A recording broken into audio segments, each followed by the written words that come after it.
Let's go live. I hope my sound is working. Let's go live. Okay, that's enough of me.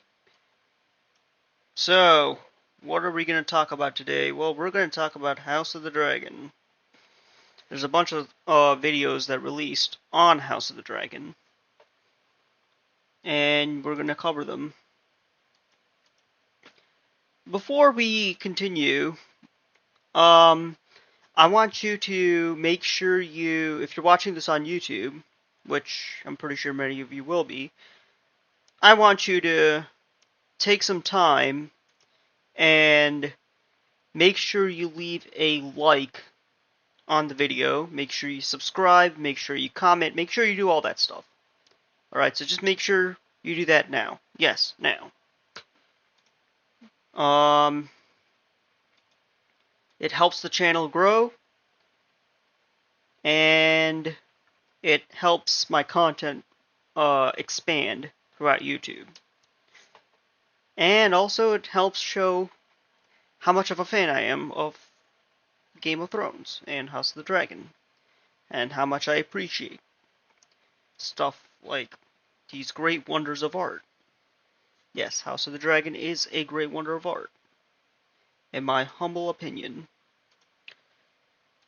So please, do that for me.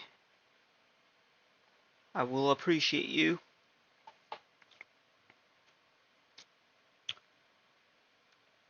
Okay, enough of that. Let's actually get right into the topics.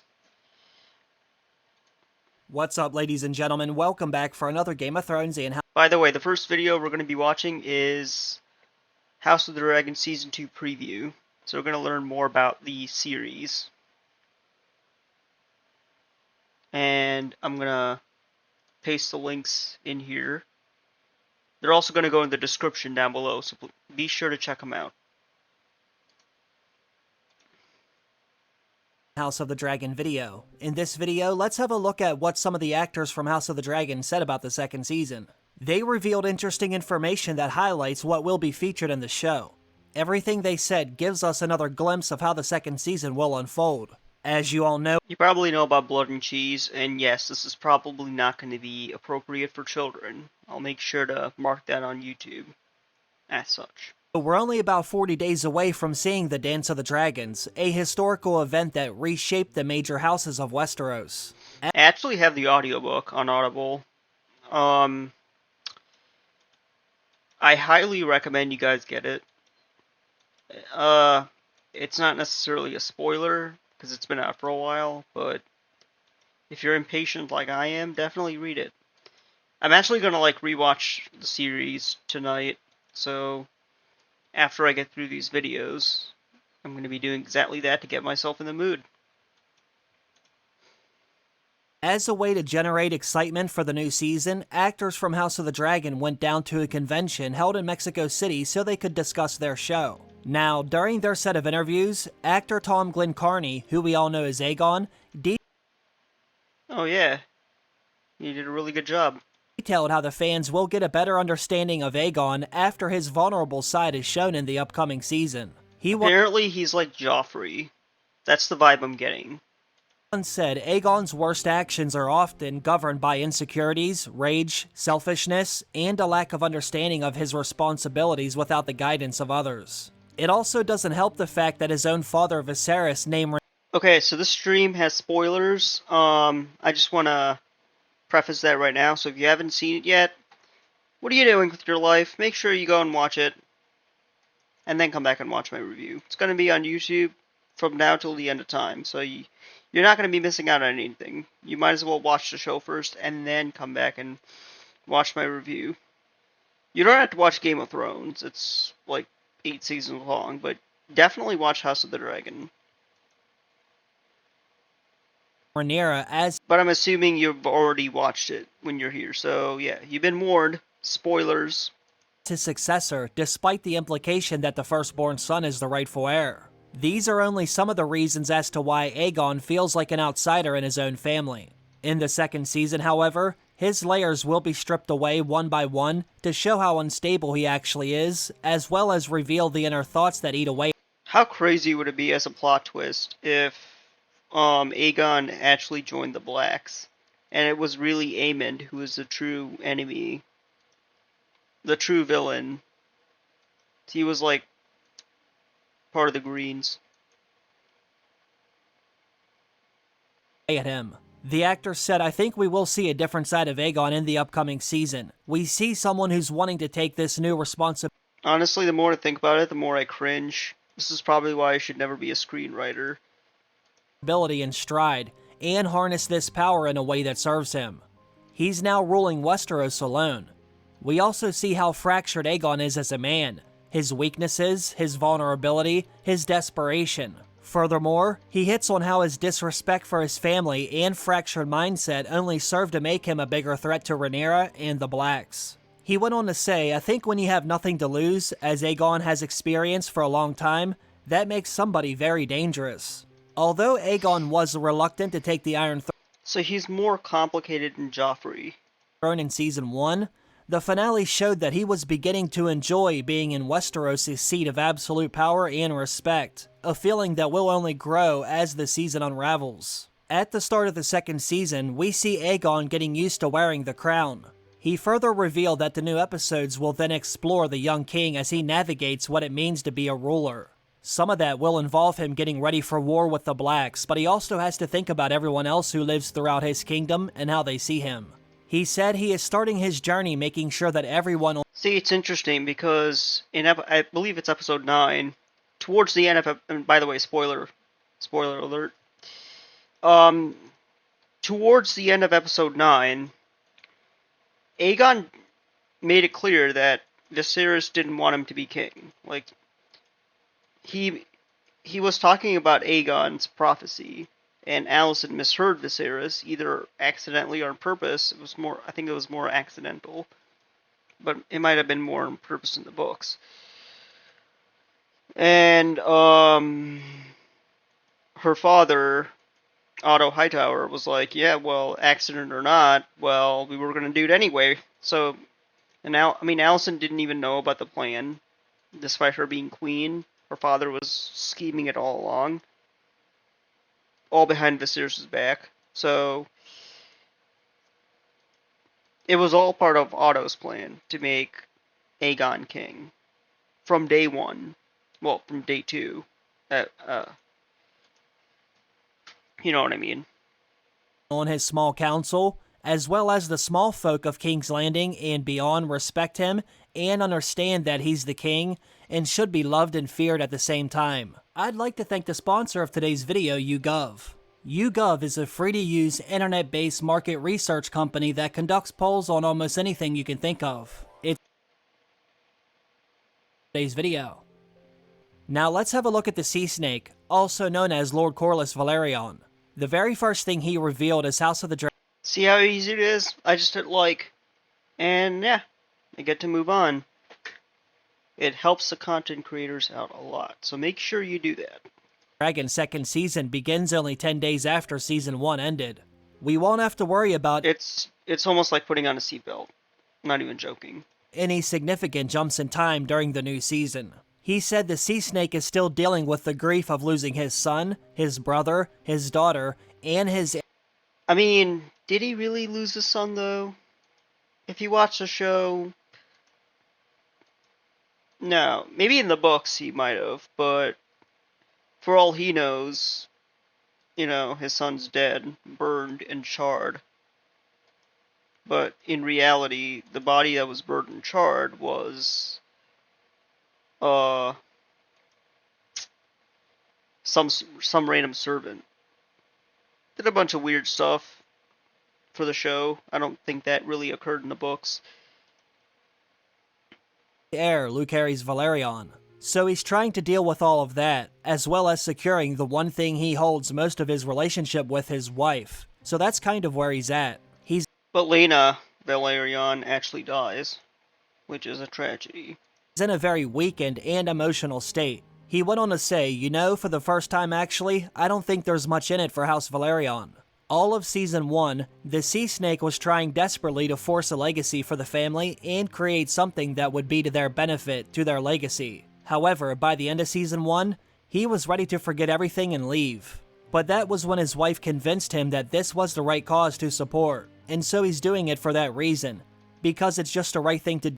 I mean, if you're convinced that Rhaenyra played a part in her son's death, it'd be weird to be like, okay, let's support them. Just from a practical standpoint, it's a bit strange. But, you know. Do, and not for any other reason. Although we will eventually see him engage in the battles, this is why we won't see much of him during this season. He's not as directly involved with the first few battles that set off the Dance of the Dragons. Based on what I've seen so far, I don't think we'll see much of the Sea Snake until the third season, during the Battle of the Gauntlet. Now, his wife Rhaenys Targaryen, on the other hand, will be in this second season, during the major battle at Rook's Rest. Actress Eve Best said, Rhaenys is trying to keep everything together, in the light of the horrible loss of Lucerys, and everything else that's been happening for the last week. Remember, the whole Dance of the Dragons sparked by Lucerys' death. She's finding the strength and trying not to lose her shit. And I think she's really exhausted already. We'll see her out on her dragon a lot during this season. As I have said in other videos, we'll see Rhaenys and her dragon fight in one of the greatest dragon battles George R. R. Martin has ever written. And yeah, I mean, I kind of hope they can pull this off on big screen. We'll find out soon enough. One of the men she will face off against is the one and only... By the way, I'll be doing like episode per episode reviews, like the day after. I'm not gonna react to them live because for copyright reasons, but I will do my best to give reviews based on how I feel at the moment. Aemon Targaryen, as well as his dragon Another Vhagar. reason to subscribe. During the convention, actor Ewan Mitchell said, Aemon started the Dance of the Dragons and shed the first blood by killing Lucerys Velaryon. Now he's facing a choice. He can either own what he did, return to King's Landing and say that he meant to kill Luke and become the most hated man in the realm, or he can admit what he did was a mistake and be at the mercy of Rhaenyra. Considering the look on Rhaenyra's face at the end of Season 1, there's nothing worse than being at her mercy, especially... Yeah, like, I don't think mercy's really a realistic prospect for Aemon. I genuinely don't think it is. For the man who killed her son. We will see how all of this unfolds as soon as HBO releases House of the Dragon second season this summer on the 16th of June. The Dance of the Dragon seems to be inevitable, no matter what Aemon might say. Now, before I go, I also want to go over the new information about So some innocent, like, child, just two children bickering turned into a full-scale war that killed millions of people in all of Westerosi history. Just ponder that for a minute. HBO's other Game of Thrones series, A Knight of the Seven Kingdoms. There is some breaking news from Westeros. The Game of Thrones series, A Knight of the Seven Kingdoms has... Okay, so hot take. Let's talk about this for a sec. Doesn't even matter what the article says. Now, all this is saying is that there's going to be a TV show based on Knight of the Seven Kingdoms, which I also have on audiobook too. What they should do with that, instead of making it a TV show, they should actually make that a game that is similar to The Witcher 3. And because the thing is, we are long overdue for a game that is set in the realm of ice and fire. And honestly, I do see potential in them. Instead of them just creating an original story and, potentially messing it up. Because only George R. R. Martin can craft clever narratives in the world of Westeros. David and Dan, they had their moments, but for the most part, everything sort of fell apart towards the end. I'm not going to rehash all of it. There's plenty of stuff on YouTube. You can go on and watch it. But the point I'm trying to make is, Knight of the Seven Kingdoms has already been written. The Hedge Knight. Okay? It's already been written by George R. R. Martin. And so my thought process here is, why don't they make that into a game? Just implement it. Just adapt it. word for word. It's like, and you can actually create like side quests as, plot devices. And so what I was thinking is, okay, well, CD Projekt Red, like who better? Like because they actually know, because they actually made The Witcher, and so they could just use the same mechanics in this game. Obviously, there's not going to be a lot of magic. I mean, you can have wildfire, but wildfire special weapons, crossbows with ammunition, fast travel signposts. I don't know how they would work uh, realistically, but yeah, I was thinking they could definitely go in that direction. But apparently, I don't know, it's sort of a lost. I mean, yeah, it would definitely do well though. But it's already, and the show's already greenlit, so you might as well continue. Added a major talent from the Black Mirror to serve as its debut season's lead director, according to this source. Owen Harris has boarded the HBO drama as an executive producer and will also direct the first 3 episodes. Harris is best known for helming some of the Black Mirror's best episodes. In addition, a Night of the Seven Kingdoms episode count has now been revealed. The first season will be 6 episodes, making for a tighter opener than the 10-episode first seasons of Game of Thrones. So instead of getting like one season of House of the Dragon per year, we're gonna get like one season of House of the Dragon this year, then Night of the Seven Kingdoms maybe next year or this year. So we're gonna get to like 2, and I'll also cover that too. See how it does. Yeah, I mean there's a lot of like Song of Ice and Fire material this year, so that's pretty exciting. And House of the Dragon. Now, this runtime seems appropriate given that A Night of the Seven Kingdoms is an adaptation of George R. R. Martin's 160-page novella The Hedge Knight, rather than one of his 900-page epic novels from A Song of Ice and Fire. They've also given this series about Dunk and Egg a much shorter name. Instead of calling it A Night of the Seven Kingdoms The Hedge Knight, they're simply now calling it A Night of the Seven Kingdoms. They should begin filming this summer, around the same time they are releasing new episodes for House of the Dragon. This Dunk and Egg series is also written by George R. R. Martin and Ira Parker. A Night of the Seven Kingdoms will represent a different kind of Westeros story than Game of Thrones or House of the Dragon. The other shows are sweeping epics that have massive ensemble casts that take place in multiple locations. George R. R. Martin's Dunk and Egg stories are more intimate two-handers with a bit of a lighter tone, although there will be many it's about Dunk and Egg. Things about this show that are familiar. It will feel very different than what we've seen from HBO so far. It'll be like The Witcher Season 1, if you were to, ignore the ensemble part. Hopefully they don't mess it up. But HBO, they have pretty high standards, so I don't think they will.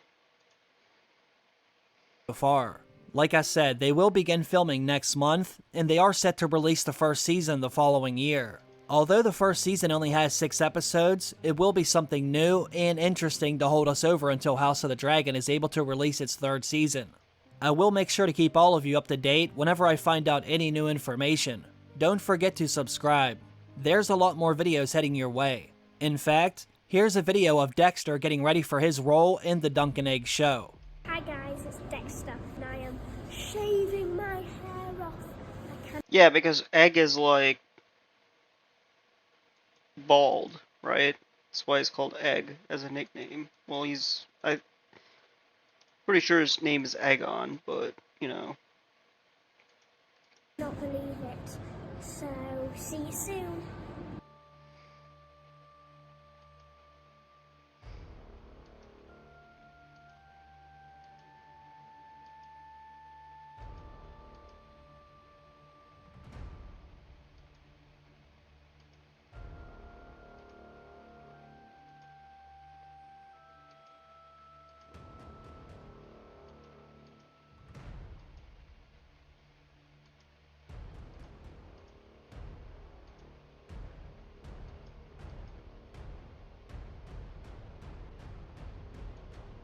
that's pretty epic for a haircut. Not gonna lie. Alright. Next time I get a haircut, I'm gonna have to ask them to play this dramatic music. Will they do it? I don't know.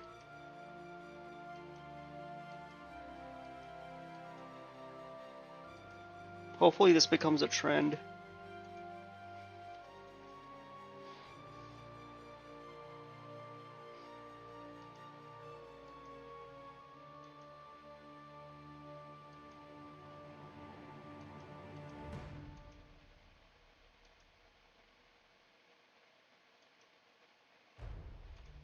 The Targaryen theme song still gives me chills to this day.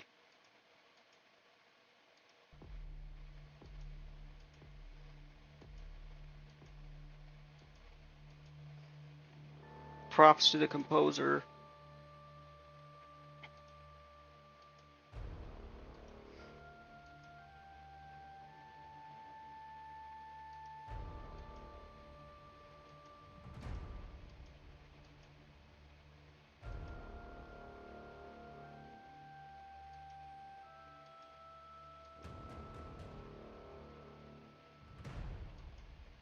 Did he all just...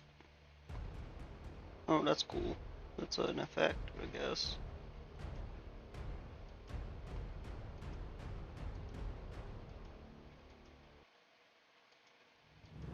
The realm. So that was the end of that video. Here's the next video. I'm gonna link this in chat. If you're watching on Twitch, if you're watching on YouTube, it'll already be available in the description. We got like 4 more videos. This one's pretty long. Do you know what the realm is? It's the 1,000 blades of Aegon's enemies. A story we agreed to tell each Yeah, don't forget to like show this guy some love too. other over and over till we forget that it's a lie. Alright, ladies and gentlemen, let's have a look at this new video released by HBO Max. They've uploaded another new video giving us a behind-the-scenes look at the second season of House of the Dragon. Their video reveals even more information about the upcoming season, and this helps all of us have a better understanding of how everything will unfold during the Dance of the Dragons. Now, if you're someone who watches all of my videos, or you've read Fire and Blood, then you most likely already know what happens during these historical moments in Westeros' history. It has been nearly a decade since I first read what happened during the Dance of the Dragons. I've always wanted to see these dragons and battles get brought to life by HBO. Well, now we're finally about to see how all of these amazing... I'll be honest with you, the battles are cool, but what's cool to me is the internal strife, the context behind the battles. Like the rivalry between the houses, that's what made Game of Thrones appealing in the first place. This might be a bit controversial, but I'll say it anyway. I wasn't a huge fan of the Night King, the White Walker storyline. From what I gather, there's definitely going to be... we're going to visit north of the wall, but are we going to see White Walkers? I mean, don't get your hopes up, because White Walkers haven't been seen for 1,000 years. According to... I think it was Yoren. moments will look on a massive scale. Although the first season did exceed my expectations, I fully believe everything about this second season will be bigger and better. As you can see by HBO's new behind the scenes video, House of the Dragon is now shifting into its second gear. The video begins by giving us a new shot of what looks like Jacaerys Velaryon as he walks outside to meet with his mother Rhaenyra. At the beginning of this new season, we will see them hold a funeral ceremony for Rhaenyra's other son, Lucerys Velaryon. As you all know, Lucerys died at the end of last season after Aemon and his dragon Vhagar devoured him over Shipbreaker Bay. This is the moment that essentially starts the Dance of the Dragons. Now that blood has officially been shed, they'll use their swords and dragon... The size of these dragons, scale comparison. Apparently Vhagar is like the biggest dragon. I know Balerion is the biggest, covers entire cities with a wing. But I've heard reports that Vhagar is bigger. I need confirmation on that. Fire to solve their issues. The Dance of the Dragons will bring House Targaryen and their dragons on the verge of extinction. The line of succession will now be solved by Fire and Blood. If you heard Shireen Baratheon's tale on the aftermath of Dance of the Dragons, you know how this ends. It's a disaster. We get another glimpse of this in some of the other behind-the-scenes footage. Here we have Alicent Hightower as she's getting ready for a funeral ceremony in King's Landing. This will be a direct result of what happened to Lucerys Velaryon. We all remember that look on Rhaenyra's face after she found out her son had... Wait a sec, why would they have a funeral for Lucerys?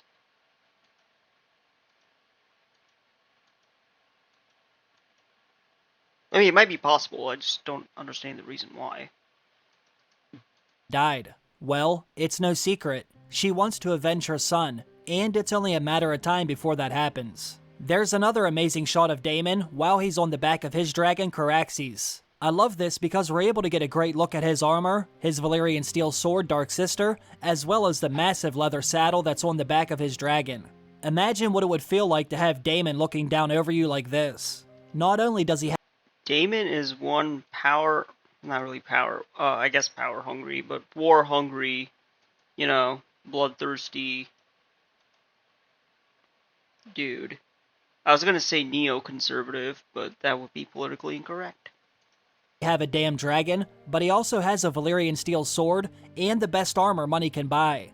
It would feel as if there's no way to win in this situation unless you have a dragon of your own, and even that would not be guaranteed. I feel sorry for whoever he's addressing. They might as well bend the knee. After all, you know what they say, if you can't beat them, join them. Daemon will be very busy this season as he flies... He's my favorite character in House of the Dragon, so I'm very pro Daemon. around Westeros smashing anyone who gets in his way as he looks for new alliances. What I love about this behind the scenes video is it gives us a sense of how big this season will be. Not only will we visit a lot of new locations in Westeros, but most of the physical sets themselves will be doubled in size. This will make House of the Dragon even better, because it should be easy to immerse ourselves into a story that feels so much more realistic. That was one I thought Season 1 was pretty realistic. thing that made Game of Thrones so great. Everything felt lived in, as if it had really been there for thousands of years. Okay, yeah, I see what he meant. I see what he means. Yeah, Game of Thrones is definitely, like... Yeah, I mean, I don't think anything... Hopefully they can pull it off this season. I guess in that context, House of the Dragon didn't really feel that realistic, but, you know. also felt like Westeros was always... And you have to remember, it's the way the story was weaved in. That's the way it was set up. expanding, because we would see different locations every season. That was what House of the Dragon was missing from its first season. I thought the story felt so much smaller because we were mostly in King's Landing and Dragonstone. We hardly ever left Blackwater Bay. Well, I think this new season will be like Game of Thrones of old, now that we're going back to some of our favorite locations like the Vale, Winterfell, and the Wall, and so much more. I know a lot of Stark fans will be happy with this announcement. I'm excited to see all the new dragons as well. Fire will rain down from the sky as 17 new dragons enter the fold. This will add a new layer to 17? each battle. Now, we saw dragons fight in Game of Thrones before, but never anything like this. Now we'll see dragons fighting on both sides of the blacks and the greens. It always felt so one-sided in Game of Thrones, not only because Dany had such a massive force, but also because she was the only one who had living dragons. The battles in House of the Dragon should be a little more even, now that everyone has dragons of their own. I also love how some of the horses are wearing armor as well. It makes them... I don't think armor's gonna prevent Dragonfire.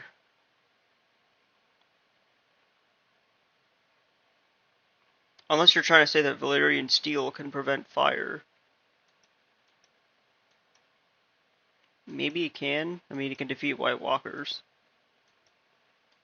look even more aggressive and fierce as they're rushing into battle. This would make for one hell of a sight to see if you're standing on the opposite side of the battlefield. I'm happy that House of the Dragon added some of these smaller details. Like I said, it does make everything feel more realistic. Now I'm ready to immerse myself into this universe once again. Now, June 16th, I think that's when this comes out. It cannot come fast enough. Like, for real. here we have another shot of the ballistas in King's Landing. They're Wait a sec. Ballistas? I thought ballistas were invented, like, way later. Or maybe they were always there, just forgotten about because dragons have died out. Aim directly at the sky as they're waiting for someone's dragon to get lined up in their sights. There will be no shortage of different weapons in this season either. There's a great shot of Rhaenyra holding her own sword, as well as Baela Targaryen holding a gorgeous looking crossbow. I'm very interested to see what they do with these weapons. Are they simply holding them as a way to threaten someone, or show their authority, or will they actually use them to defend themselves? I do hope it's the Maybe both. latter, so long as they don't have them go full Arya Stark. Another thing I noticed is how incredibly well made their costumes look. I especially love the one Baela is wearing. It reminds me of something Daenerys wore at the end of Game of Thrones. It's obvious that the Targaryens spare no expense when it comes to their wardrobe, and rightfully so. They are the Also, can we not do time skips? Because that really... I mean, I get why they did it. It's just trying to, like, accelerate the plot. But it's really hard to bond with a character when you don't really see them through. royal family after all. I think it's safe to say that House of the Dragon has a massive budget this season. Everything from their outfits. If I had to nitpick something that I didn't like about Season 1, it would definitely be the time skips. I know that sounds really cliche, because it might be the most annoying part of Season 1 for a lot of people, but it's one I didn't really like. But, yeah, what can you do? To the sets and locations, the size of their armies, the number of horses, and their armor looks to be on the scale of Game of Thrones' final seasons. This is only another indication of how successful the first season was. House of the Dragon already looks as amazing as Game of Thrones did, once it amassed millions and millions of fans after being on the air for nearly a decade. House of the Dragon's able to do this at the very beginning of the show. I also happen to think that this new season of House of the Dragon will win back even more fans that said they will no longer watch any shows based on George R. R. Martin. I mean, just because it ended terribly in Season 8, that's a pretty extreme take. Like, you're never going to watch anything that George R. Okay, like, are you just going to write off the brilliance of Season 1 through Season 1 through 4, all because you dislike Season 8? That's like nihilistic thinking. Novels. I don't know how anyone will be able to ignore this show after the new season. Now, I do understand there are still a lot of fans who are holding out for the end of A Song of Ice and Fire. Don't let that get in the way of you watching another amazing show. Go read Fire and Blood. He's talking about the books. Like, George R. R. Martin still hasn't really finished Winds of Winter and Dream of Spring. Will he ever finish them? Maybe? I don't know. I don't have any inside info. And you'll see that we're about to be in for one hell of a ride. Give yourself a chance to fall in love with some of these characters. The journey might not be as big and grand as Game of Thrones was, but it will still be one of the best shows on television this year. No, like, for real. Definitely watch House of the Dragon Season 1 if you haven't. If you're one of these people he's referring to, watch House of the Dragon. It's about the journey, not about the ending. One thing that was very obvious after watching the behind-the-scenes video, once again, HBO has assembled an amazing cast and crew who will deliver us a spectacular season. They really have, yeah. I can see their... I thought everyone involved did wonderful. Like, props to you guys. If you're watching this, which I don't think you are. I'm just a small YouTuber, but it's an honor to meet you guys, but... You know. Okay, I'll continue. Was an incredible amount of work that went into it. I can't wait to see how everything will unfold after Rhaenyra Targaryen declares war on those who have killed her son and taken her Iron Throne.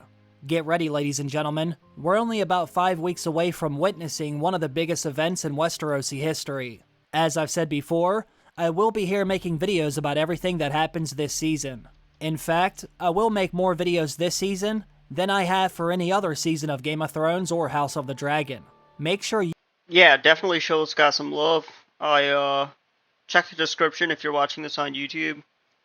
His video, the URL, the link should be on there. You subscribe, that way you don't miss anything I release. As always, I have to thank all of you for watching another video. I hope I'll see all of you back here for my next one. Have a great day, everyone. I'll see you soon. Bye.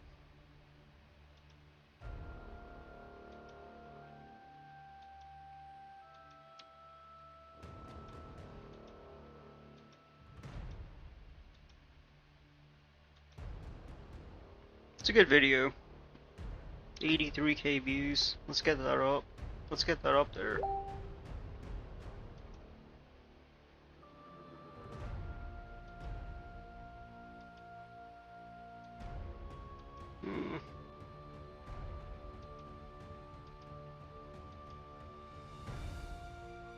Give me 1 sec.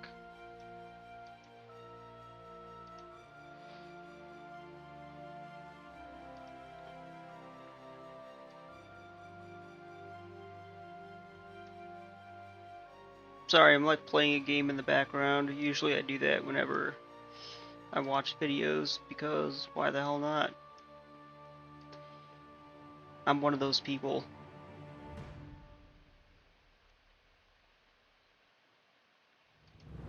The realm.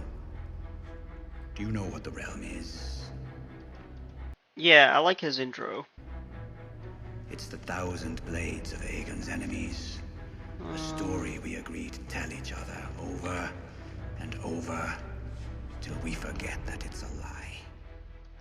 What's up, ladies and gentlemen? Welcome back for another Game of Thrones and House of the Dragon video. Well, my friends, the day we have all been waiting for is finally here. HBO has officially revealed their final trailer This one's older. for House of the Dragon second season, and I must say, they were obviously saving the best for last. I think it's safe to say Game of Thrones is back and better than ever. House of the Dragon is about to be the show of the summer. As I said in my Actually, it is. What's up, Nepal V? On a work call, but lurking. last video, Hey, I've been Keith Value, welcome back. Yeah, so today I'm just reviewing House of the Dragon stuff, because I'm a huge Game of Thrones fan, and I was bummed by, just like everybody else, I was like bummed by season 8. And House of the Dragon actually made me really get back into the Game of Thrones universe masterfully. There are parts of it that were annoying, the time jumps, if you know, you know. But yeah, I'm beyond excited for season 2. It's one of the reasons I made a comeback from 2018. And yeah, I don't just do game development, I also do a bunch of other stuff. Game development is like primary, for those of you who are watching in the future. That's my primary content. That's what I do primarily on my Twitch and YouTube channel. And this Saturday we're gonna learn pixel art, so definitely looking forward to that. I tried to get up this morning, but I just couldn't do it, because, you know, getting up early in the mornings is a lot harder than it used to be. And, you know, there's not enough coffee that'll ever make that possible, so weekends are the only times I have. And yeah, take what you can get. waiting for over a decade to finally see the Dance of the Dragons get brought to life by HBO. I haven't been this excited for a show since Game of Thrones was about to air its final season. After watching their I'll be honest, I was excited for season 8. I mean, I wasn't that big into season 7, because, like, that's kind of where it went off the rails. new video over and over again, I have a feeling this will be one of their best seasons of television. Now let's have a look at everything that will happen this season. That's a pretty bold claim. As you all know, House of the Dragon's first season ended right after Vhagar devoured Lucerys Velaryon and his dragon Arax above Chomp. Shipbreaker Bay. This was the moment that officially started the Dance of the Dragons, a major historical event that will bring House Targaryen to its knees. Although this was an accident, it will not stop Daemon and Rhaenyra from avenging her son. At the beginning of this new season, we will see Rhaenyra hold a funeral ceremony for her son Lucerys Velaryon. We'll also see Rhaenyra arrive at Shipbreaker Bay, where she will discover the lifeless body of either her son or her son's dragon. I do believe this is what she's looking at in this scene right here.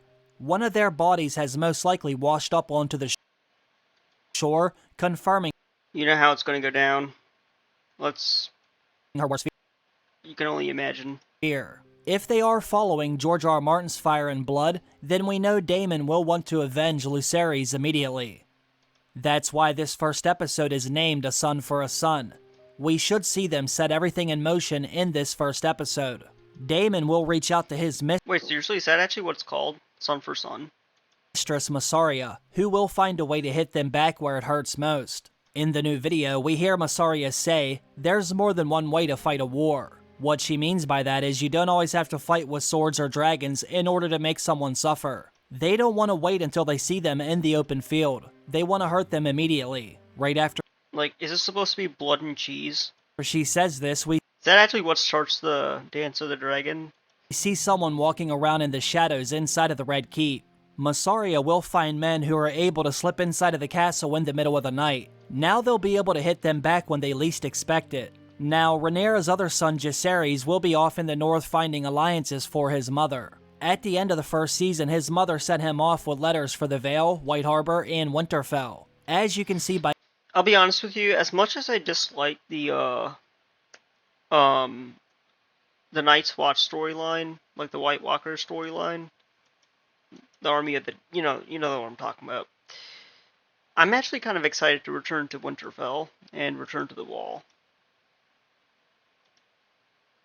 HBO's new video, Jace has already made friends with Lord Cregan Stark. I'm very excited to see this scene because I have been wondering why they were at the Wall. Oh, he's grown his hair. It kind of looks like Jon Snow, not gonna lie. Like Jon Snow, Lord Stark may say they need to stop fighting over the Iron Throne and shift their focus onto their enemies in the far north. If you look over Cregan's Oh no. shoulder, you can see he has House Stark's Valyrian steel sword with him. This looks like the same ice Ned Stark had in the first season of Game of Thrones. If you remember, House Stark has had this sword in their family for over 400 years, so it would make sense if Lord Cregan Stark had the sword with him. Another very interesting thing I noticed in this trailer were the 3 dragon eggs resting in the fire. I have a feeling these are the same 3 dragon eggs Dany is given in the first episode of Game of Thrones. As of Can't be a coincidence. right now, it's hard to say whether they will follow everything in George R. R. Martin's Fire and Blood. However, I mean, if they are, how do they end up in Essos? I do think there is a good reason for why they're showing us these 3 eggs. They will most likely vanish, leaving us to believe they will eventually end up in the hands of Daenerys Targaryen. We will see a lot of different dragons this season. We get a better shot of Aegon's gorgeous dragon Sunfire as he's flying over the city. This is our first official shot of King Aegon riding his dragon, and it won't be the last either. There will be roughly 17 dragons entering the various battles during the Dance of the Dragon. Okay, so I keep comparing Aegon and Joffrey. At least Aegon knows how to fight. Joffrey is a coward. Joffrey is the son of Cersei and Jaime. If you know who he is, you know who he is. I mean, explaining Game of Thrones to someone who's never seen the shows without getting into major spoilers or retelling season 1. Just watch it though, seriously.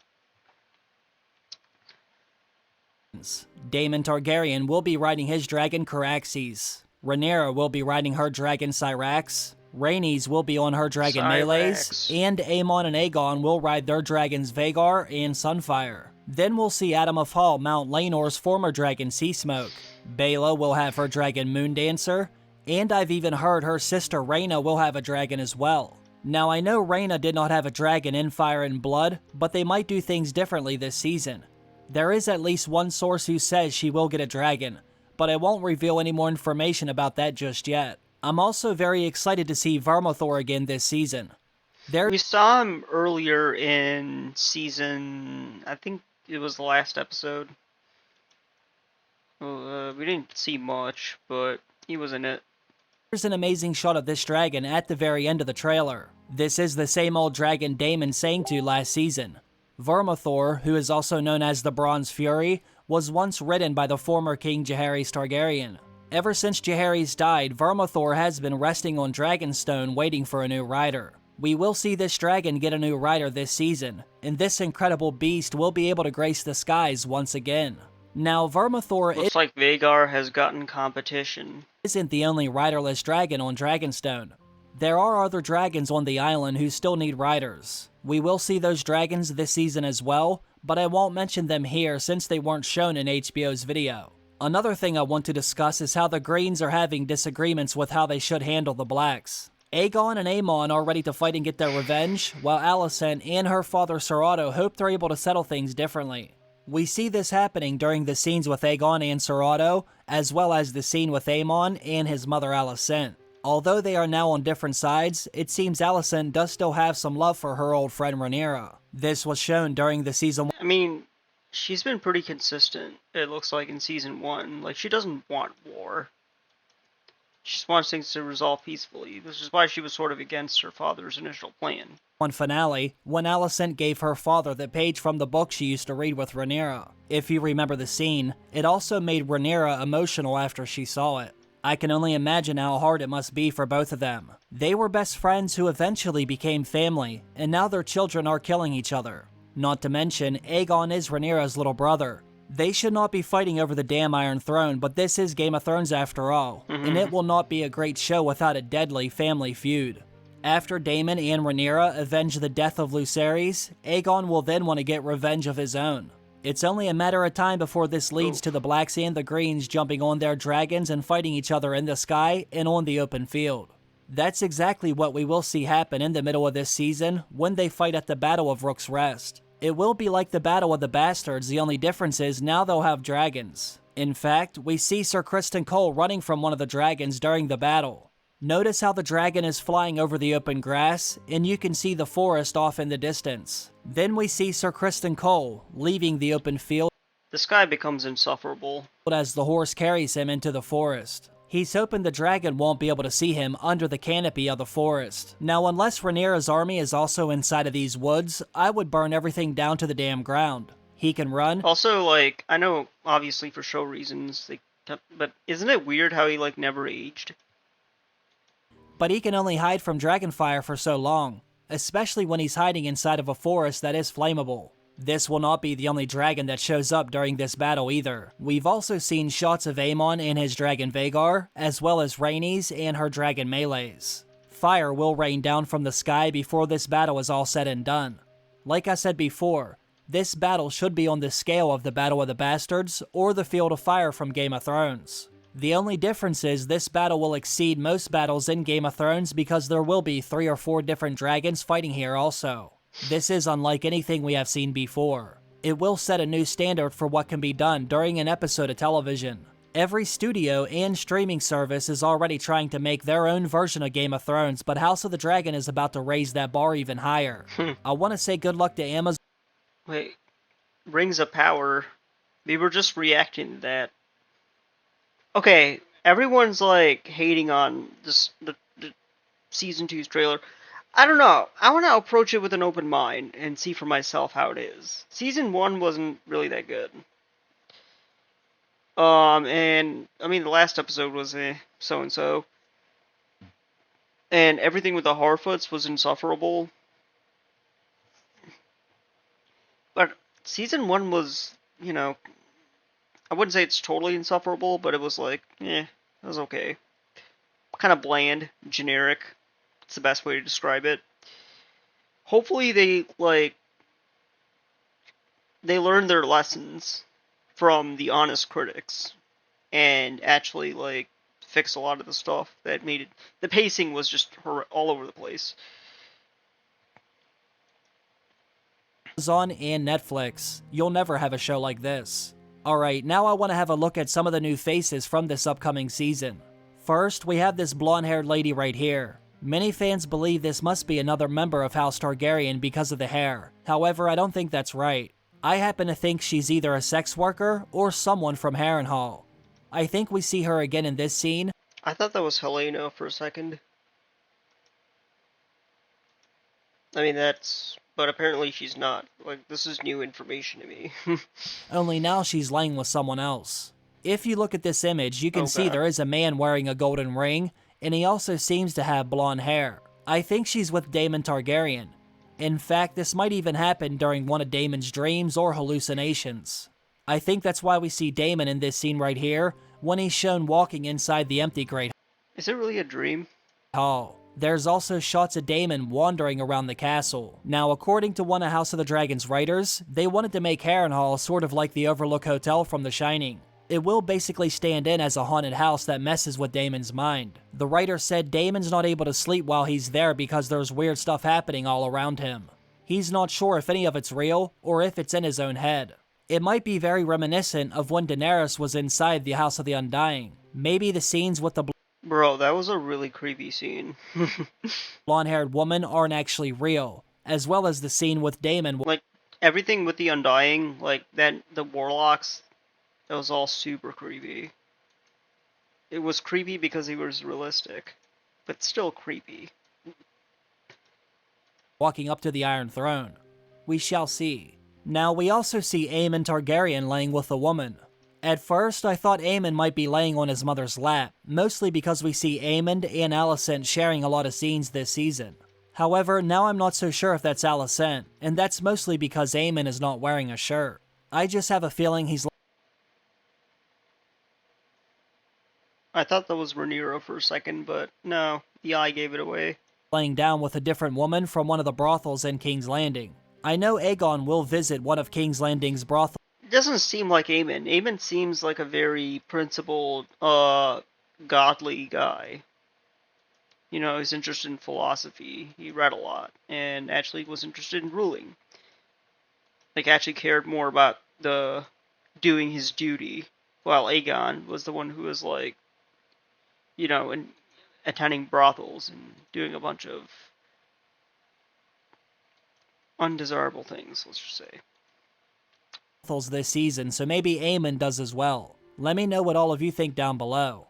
We also have another new face right here. This is Alan of Hall, who will be one of the legitimized bastards of Dragonseed descent, alongside his brother Adam of Hall. Now, what's interesting about these men is there are different accounts about who their father actually is. There are some who say their father was Laenor Velaryon, while others say How's that even possible? Laenor was gay.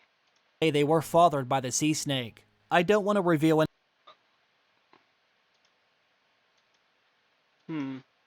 Or maybe the uncle. You know, the guy whose head was cut off by Daemon. Vaemond? Yeah, Vaemond. any more information about them right now because I'll end up spoiling more than I already have. They should have a very interesting storyline moving forward. I will say this is shaping up to be one of the best seasons of television since Game of Thrones had millions of fans in a frenzy. We're now only 1 month away from seeing the first episode. Let me know in the comments, do you think this will be on par with Season 1? what all of you think about everything down below. As I have said before, I will be making a lot of videos about this new season. In fact, I'll As will I. I'll actually provide my own commentary instead of doing like reactions. be making more videos about this season than I have for any previous seasons of Game of Thrones or But, you know, I might slip in a reaction here and there from him because he does good work. And you should check out his channel. House of the Dragon. Make sure you subscribe because there's a hell of a lot more videos heading your way. Once again, I have to thank all of you for Yeah, like subscribe to me too while you're at it. watching this one. I hope all of you have a great day. I will see you again very soon. Bye.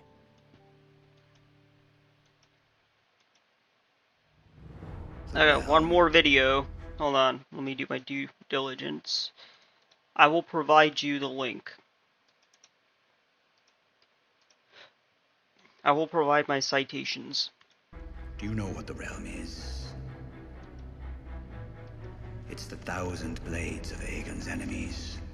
A story we agreed to tell each other over and over. So what exactly were we watching here? Aegon the Conqueror, Game of Thrones prequel series.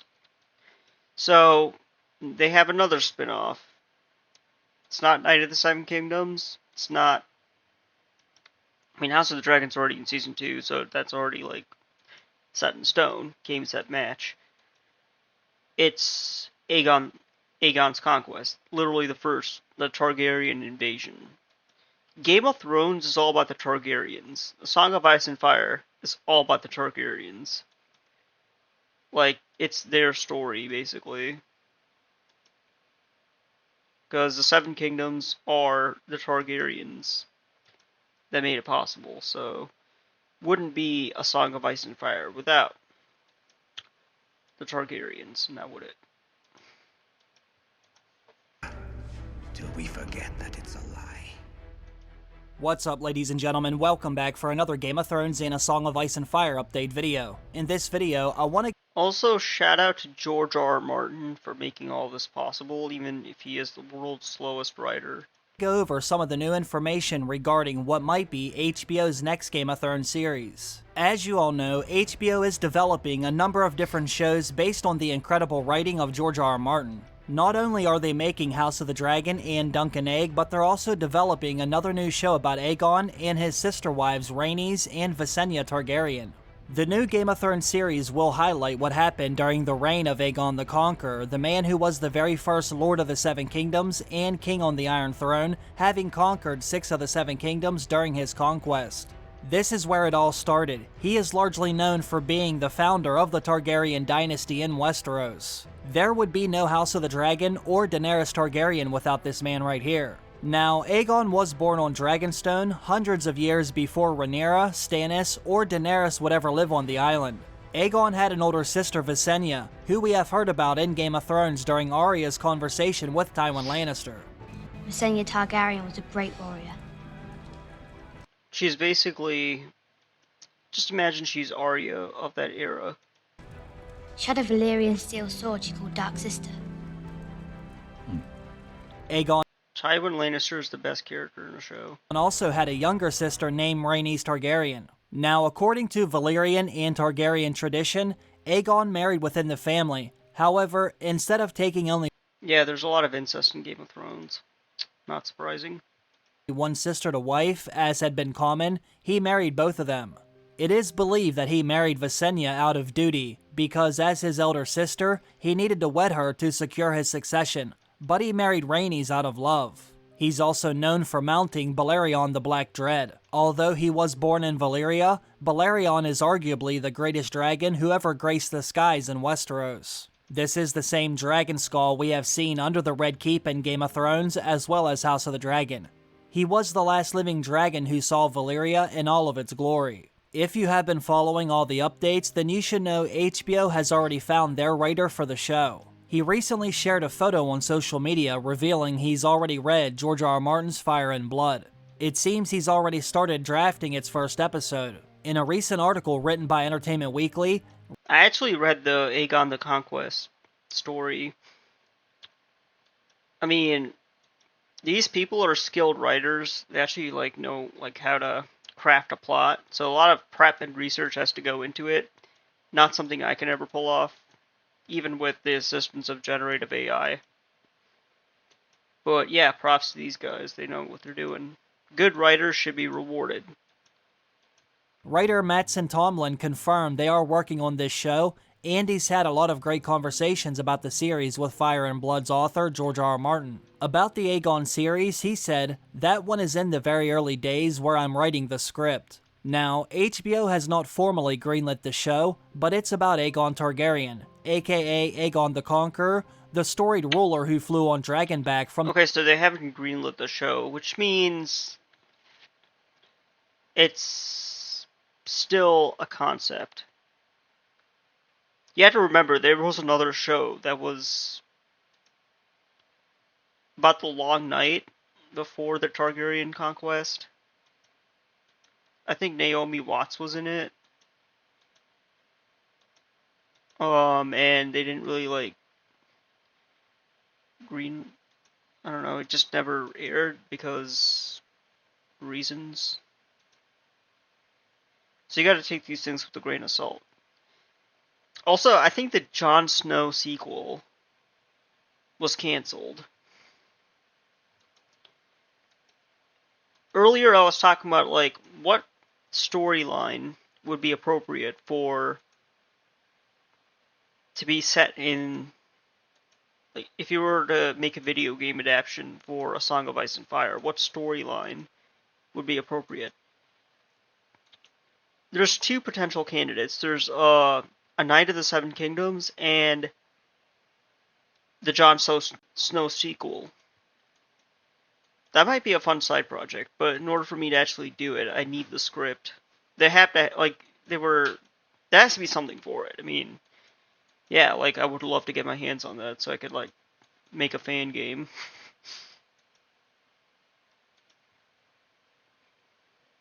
The land of Old Valyria, waged a campaign to unite the Seven Kingdoms and became the first king of Westeros. Mattson is largely working to adapt material chronicled in Martin's book Fire and Blood, which was written as if it were a real Actually, I don't think it would be a fan game because it was meant to be for a TV show, but instead of it being a TV show, it would be a game. Would it still be a fan game if it was actually, like, going to be a formal TV show storyline? But it ultimately ended up being presented in the form of a video game. Maybe it wouldn't be, would it? historical document on the Targaryen dynasty. He went on to say, while speaking to George, it became really clear. This is history. Treat this like it's what happened. Unlike the original series, I don't have thousands of pages to go off to adapt. I've got a couple hundred that I'm really focused on, and in those pages of Fire and Blood, there are a lot of clues. It kinda turns into doing Napoleon, or Alexander the Great, or some other great historical figure where we know a lot about the guy. We know where he was, we know who he conquered, we know who lived, and we know who died. That all becomes the plot. Then it becomes my job to go, but what did it mean thematically? How did it feel? What were the emotions when this person died and this person lived? We don't have that context. We don't know what anybody said. Fire and Blood basically lays out a lot of the major events that happened during his life in Westeros. Mattson now has to go in and fill in all those blanks, hopefully with the assistance of George R. R. Martin. Balerion, the Black Dread. He is the oldest and largest of the Targaryen dragons. He's the only one born in Valyria when the Targaryens fled Valyria before the Doom. They brought, I believe 5 dragons with them. One by one, those dragons died on Dragonstone. Only Balerion survived past the Conquest and to be the leading and most powerful dragon of the age. So he's gigantic and old and Skull size of a carriage. difficult to master or tame. He was Aegon's dragon, Aegon the Dragon, Aegon the Conqueror, the founder of the whole Targaryen dynasty. And after Aegon's death, various other riders rode or attempted to ride Balerion, some more happily than others, but he is certainly a legend among the dragons of the Targaryen dynasty. He was the Lord of Dragonstone, one of a succession after the Targaryens fled Valyria and settled on Dragonstone in advance of the Doom. A number of them came and went. Mostly their eyes still gazed east toward Essos, but as the years passed and son succeeded father and brother succeeded brother, they began to take more interest in the affairs of Westeros.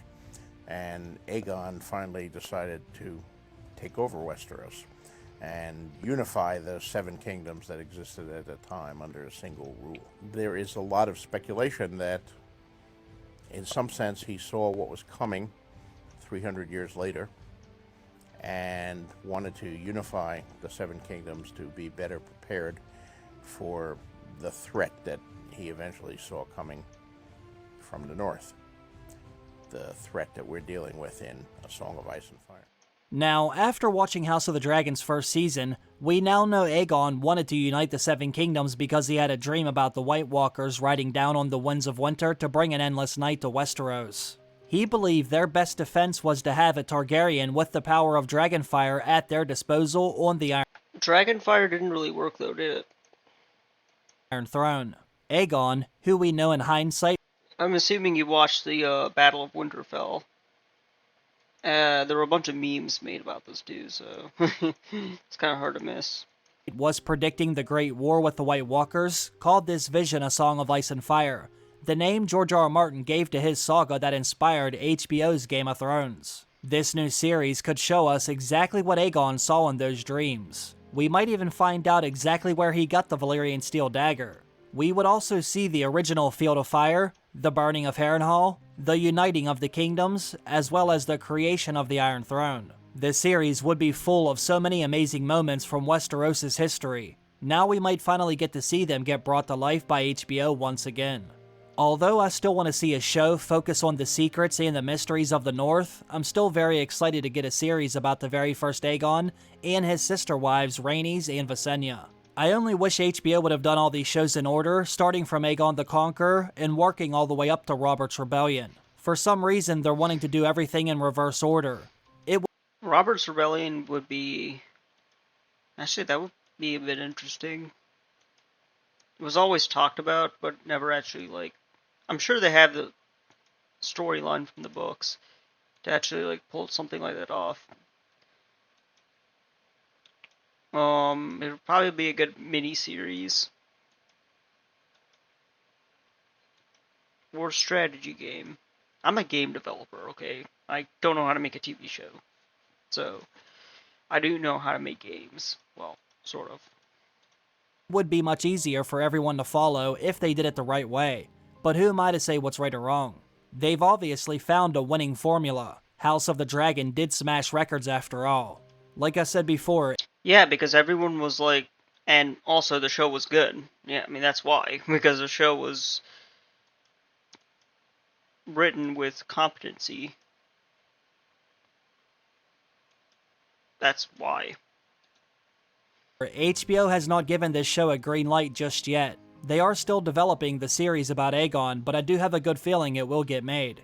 It fits right in line with their other shows about the Dance of the Dragons and Dunk and Egg. As always, I will let you know if I find out any more information regarding this show or any other shows based on George R. R. Martin's writing.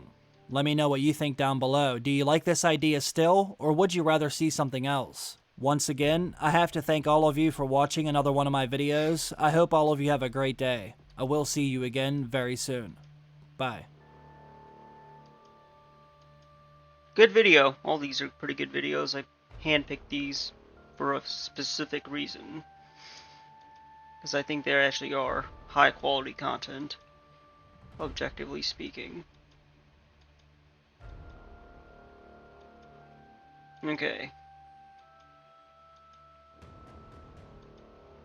Anywho.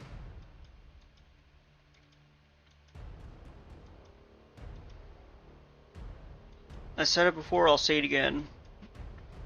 Please make sure to like, share, and subscribe. It helps out with the YouTube algorithm. And also, it's a great way to support me for free.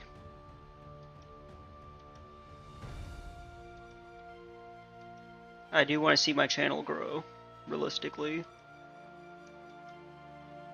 All you gotta do is just hit that like button.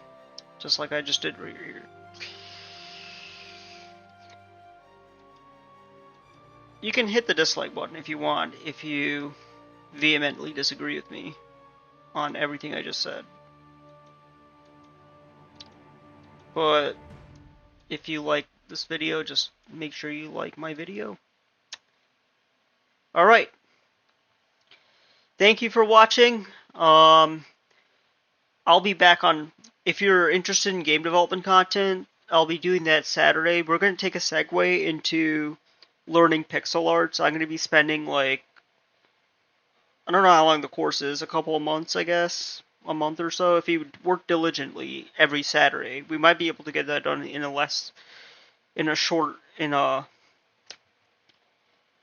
a short, probably less than a month, if I work diligently. And my goal is to actually, like, spend at least 1 month, like, getting comfortable with, a pixel art tool I found. I'm not going to say what it is till I actually start making those videos, but, yeah. I don't know anything about pixel art. I tried getting into it, but I just couldn't do it. But James Doyle, the instructor who showed me how to build the current game that I'm working on, who gave me the starter code, actually, like, the course code, which is the starter code, that I'm using off of a launch point for the current game that I'm working on. So, I mean, all the stuff all the mechanics are all from the course. There's only a handful of things that I've developed on my own, such as the new input system integration, as well as the UI enhancements and stuff like that. And some of the asset packs I got, like all the asset packs, pretty much I bought from the Unity Asset Store, the UI content especially. So, what I'm trying to say here is, yeah, but there are certain using the Asset Store can be limiting,